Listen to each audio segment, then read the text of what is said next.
Hit series చేసిన శైలేష్ కొల్ను ఇప్పుడు full love స్టోరీనా? Roshan career కి ఇదే టర్నింగ్ పాయింటా? ఛాంపియన్ సినిమా తర్వాత రోషన్ చేస్తున్న సినిమా ఏమో ఏమో ఇది. ఈ సినిమాకు దర్శకుడు Shailesh Kolanu, hit cinema series మరియు వెంకటేష్ తో చేసిన సైంధవ్ సినిమాతో మంచి గుర్తింపు తెచ్చుకున్న దర్శకుడు ఆయనే. ఇప్పటి వరకు క్రైమ్ ఇన్వెస్టిగేషన్ థ్రిల్లర్స్ మాత్రమే చేసిన శైలేష్ ఇప్పుడు పూర్తిగా ఒక ప్రేమ కథని చెప్పే ప్రయత్నం చేస్తున్నాడని గ్లిమ్స్ చూస్తే అర్థమవుతుంది. అమ్మాయిల గురించి తన అభిప్రాయాన్ని తల్లికి చెప్పడం, అక్కడే ఒక అమ్మాయిని చూడడం, ఆమె ఎవరో అడగడం, ఇలా సింపుల్ రెగ్యులర్ లవ్ సెటప్ లా కనిపిస్తుంది. ఫస్ట్ బ్రీజ్ పేరుతో వచ్చిన గ్లిమ్స్ కూడా అదే ఫీలింగ్ ఇస్తుంది. అసలు పూర్తి కథ ఏంటో మాత్రం ముందు ముందు చూడాలి. పెళ్లి సందడి తర్వాత చాలా గ్యాప్ తీసుకుని చేసిన సినిమా ఛాంపియన్. ఆ సినిమా వల్ల రోషన్ కు నటుడిగా మంచి పేరు వచ్చినా మార్కెట్ మాత్రం పూర్తిగా ఏర్పడలేదు. ఇది రోషన్ కే కాదు, ఈ మధ్య తెలుగు సినిమాల్లో ఒక కామన్ ప్రాబ్లం. కాంబినేషన్స్ బాగుంటున్నాయి, ఈక్వేషన్స్ బాగుంటున్నాయి, కానీ అవుట్పుట్ దగ్గరకు వచ్చేసరికి అంతగా సక్సెస్ రావట్లేదు. చాలా మంది యువ హీరోలు ఇదే పరిస్థితిని ఎదుర్కొంటున్నారు.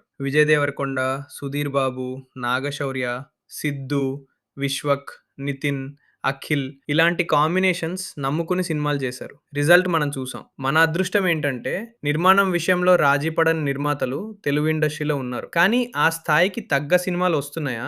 అది మాత్రం ప్రశ్నార్థకం. రోషన్ ఇంకా పూర్తిగా సెటిల్ కాలేదు. ఇప్పుడిప్పుడే తొలి అడుగులు వేస్తున్నాడు. మంచి అందగాడు, అభినయం కూడా ఉంది. పునాదులు బలంగా పడితే కనీసం 30 సంవత్సరాలు ఇండస్ట్రీలో నిలబడగలడు. అవకాశాలు కూడా చేతిలో ఉన్నాయి. వాటిని సద్వినియోగం చేసుకోవాలి. ఒక మంచి హీరోగా తెలుగులో సెటిల్ అవ్వాలని మనస్ఫూర్తిగా కోరుకుందాం. ఏమో ఏమో ఇది సినిమా. రోషన్ కు ఒక మంచి బ్రేక్ ఇవ్వాలని ఆశిద్దాం. మీ అభిప్రాయం ఏమిటి? ఇది నిజంగా రోషన్ కెరియర్ కు టర్నింగ్ పాయింట్ అవుతుందా? కామెంట్స్ లో తప్పక చెప్పండి.